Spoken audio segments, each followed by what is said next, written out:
So here we are performing physical examination of musculoskeletal system. We have more than 150 methods of physical examination, but as we choose some of methods. So we have many joints to physical examination. So firstly, we will like to examine the shoulder joint. Before examination, we would like to recall some anatomical concept. The shoulder derives its mobility from a complex interconnected structure of three joints that are the glenohumeral joint, sternoclavicular joint, and acromioclavicular joint, and three muscles groups that are scapulohumeral group. In this muscle group, the muscles are supraspinatus, infraspinatus, teres minor, and subscapularis. These muscles rotate shoulder laterally. The axioscapular group. In this group, the muscles included are trapezius, rhomboids, serratus anterior, and levator scapulae. These muscles rotate scapula and pull shoulder posteriorly. The axiohumeral group. These this group muscles are pectoralis major and minor, latissimus dorsi. These muscles rotate shoulder internally. Now we are going to examine the shoulder. Firstly, inspection. Inspect the shoulder and shoulder girdle, and then scapula and related muscles posteriorly.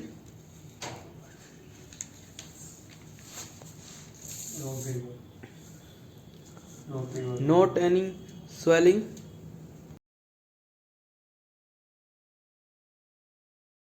Note any swelling, deformity, muscle atrophy, or fasciculation or abnormal positioning. Survey the entire upper extremity for colors change, skin alteration, or unusual bony counters. Now go for palpation. Begin by palpating the bony counters and structure of shoulder. Then palpate any area of pain from behind. Follow the bony spine of the scapula laterally and upward until it becomes the acromion.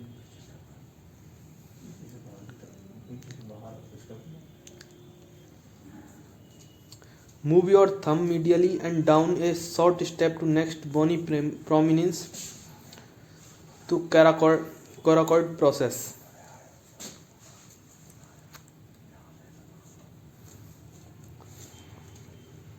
Now palpate greater tubercle where sits muscle insert.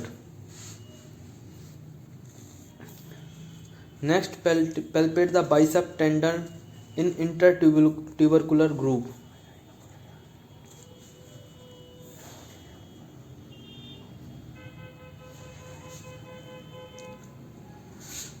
Next, now palpate the sits muscle, supraspinatus, directly under the acromion process. Infraspinatus, inferior to supraspinatus. Teres minor, posterior and inferior to supraspinatus. And subscapularis, insert anteriorly and it's not palpable.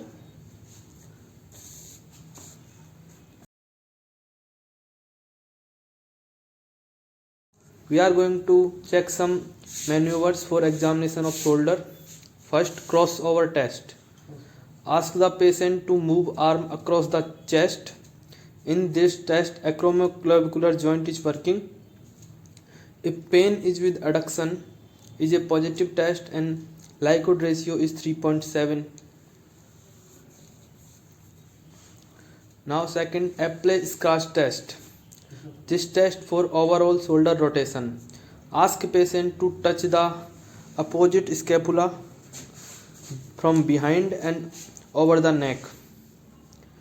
Pain in this suggests rotator cuff disorder.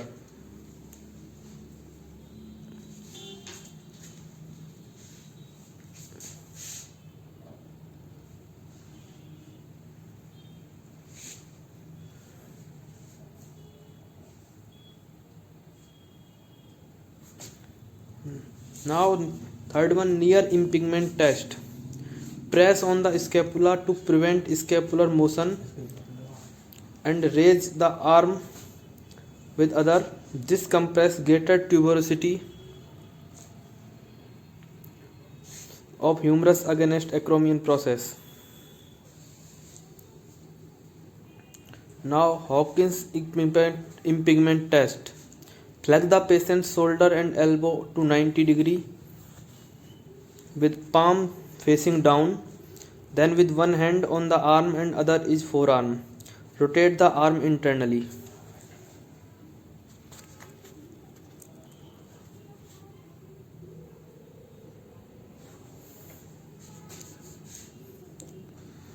The positive Likert ratio is 1.5, but if near sign and Hawkins sign are absent, then negative Likert ratio for supraspinatus impingement is 0.1.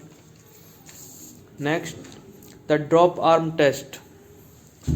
Ask the patient to fully abduct the arm to shoulder level and lower it slowly. Weakness during this is a positive test for supraspinatus rotator cuff tear.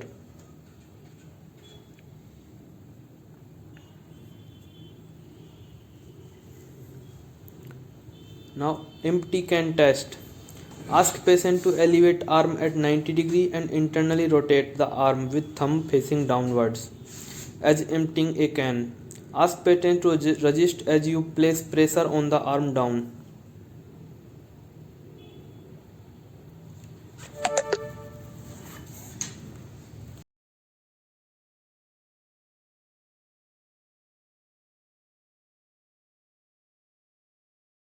We are going to examine the wrist and hand joint. Before examination, recall some anatomical concept. In wrist joint, we have these joints: distal radio-ulnar joint, intercarpal joint, and radiocarpal joint. The radiocarpal joint provides flexion and extension at wrist. Hand joint, we have metacarpophalangeal joint, proximal interphalangeal joint, and distal interphalangeal joint. Wrist flexion is because of two carpal muscle on the radial and ulnar surface, and extension is because of two radial and one ulnar muscle. Thumb powered by three muscles that form thenar eminence and provide flexion, abduction, and opposition. On the palmar side, we have carpal tunnel, a channel beneath proximal hand. The channel contains sheath and the flexor tendon and the median nerve.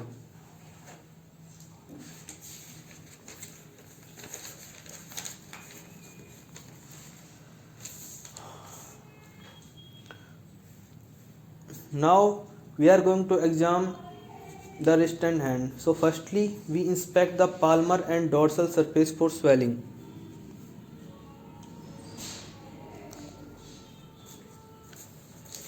Note any deformities of the wrist, hand, or finger bones. Observe the contours of palm, namely thenar and hypothenar.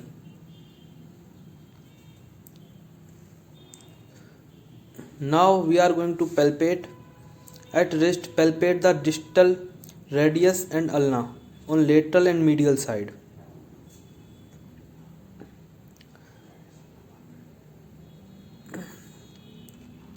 Palpate the groove of each wrist joint with your thumb.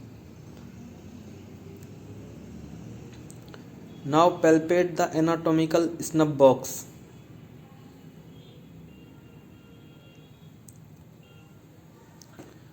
Palpate all 8 carpal bone at wrist joint.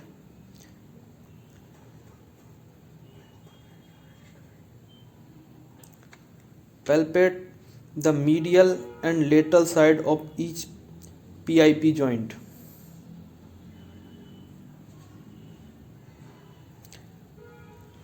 Compress MCP joint for squeezing in the hand. And using SAP technique, palpate DIP joint.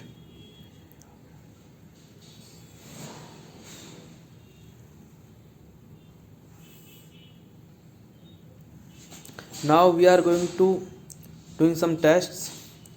First, hand grip test. Hand grip test for hand grip strength by asking the patient to grasp your second and third finger. This test for wrist joint and the finger flexors.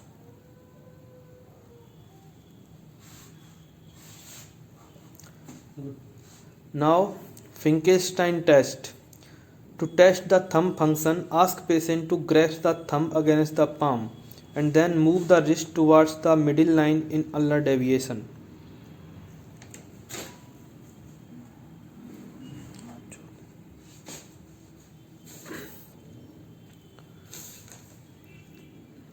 Now, the thumb abduction test. To test this, ask patient to raise the thumb straight up as you apply downward resistance. Weakness in this suggests carpal tunnel syndrome.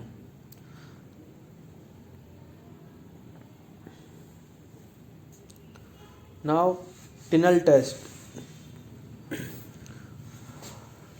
To check this, tape over the overcourse median nerve.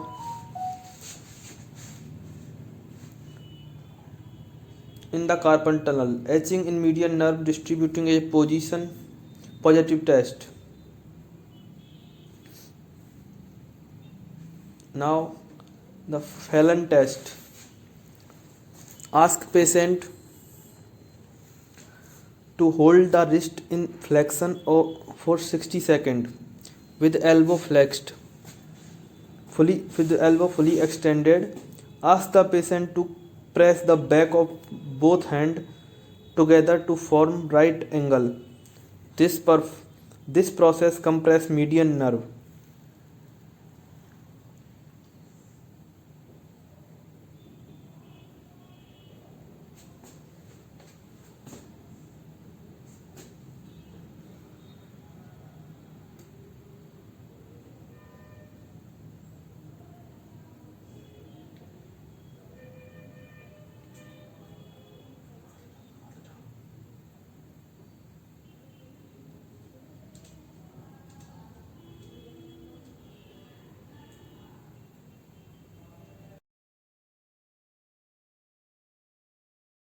Now we are examine the knee. Before examination, review some anatomical concepts. It is the largest joint in the body.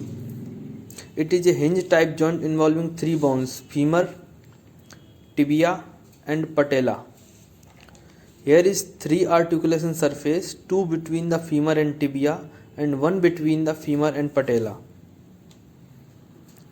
On medial surface, identify the adductor tubercle and medial epicondyle of femur and medial condyle of tibia.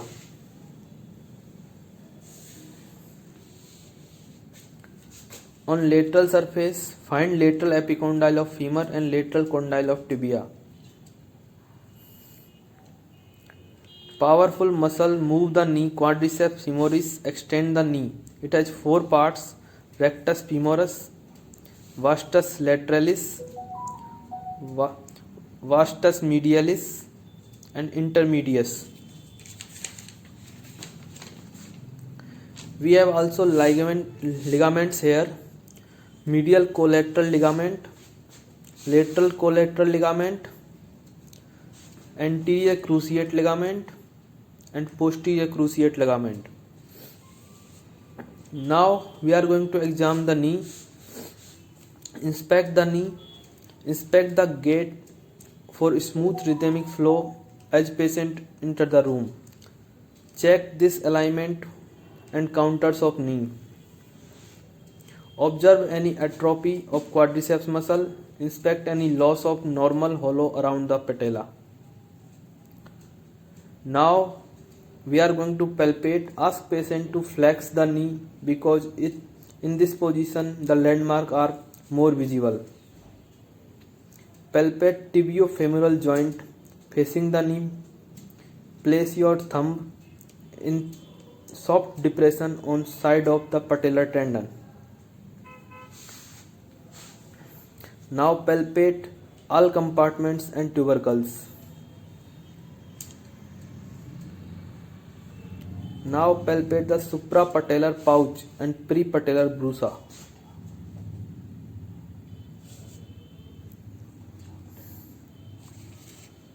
Now we are going to palpate knee joint effusion. For this, bulge sign. It is for minor effusion.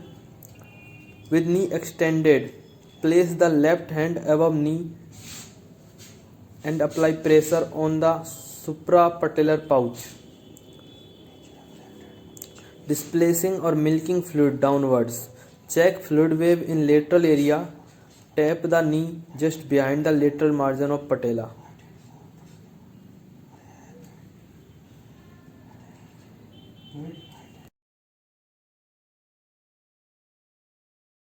We are going to palpate knee joint effusion. For this, bulge sign. It is for minor effusion with knee extended. Place the left hand above knee and apply pressure on the suprapatellar pouch, displacing or milking fluid downward. Ask the patient to extend the knee and tap the knee just behind the lateral margins of patella. Now balloon sign. It is for major effusions. Place your thumb and index finger of right hand on each side of the patella with left hand. Compress suprapatellar pouch against the femur. Palpate, force fluid eject or balloon in the space. Now ballotting sign. It is also for major effusions. We compress the suprapatellar pouch and ballot or push the patella sharply against femur. Watch for fluid returning to suprapatellar pouch.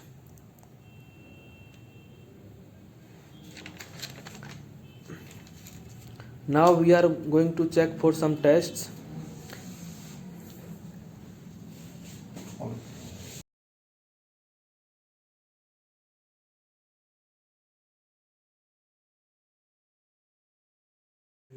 McMurray test. With the patient to supine, grasp the heel and flex the knee. Cup your other hand over the knee joint with fingers and thumb along medial joint line. Now from the heel extremely rotate the lower leg, then push on the lateral side to apply a valgus stress on the medial side of joint. At same time slowly extend the lower leg in external rotation.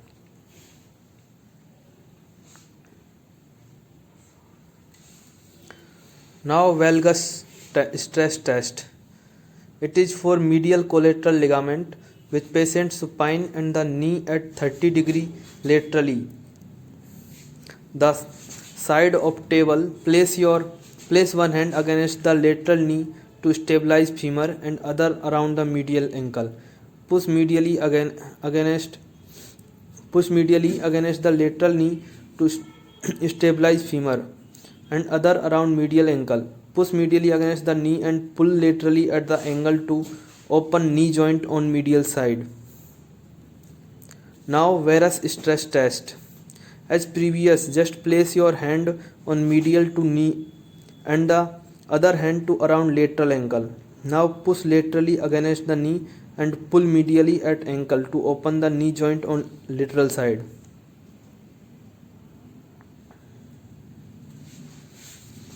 Now anterior drawer sign. With patient supine, hip flexed and knee flexed and feet flat on the table. Grasp the knee with your hand. Now draw the tibia forward and observe it is slide forward from under the femur. Compare the movement.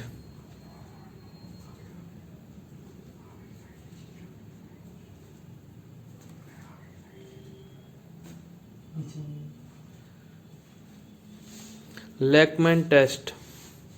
Place the knee in 15 degree of flexion and external rotation. Grasp the distal femur on lateral side with one hand and proximal tibia on medial side with another.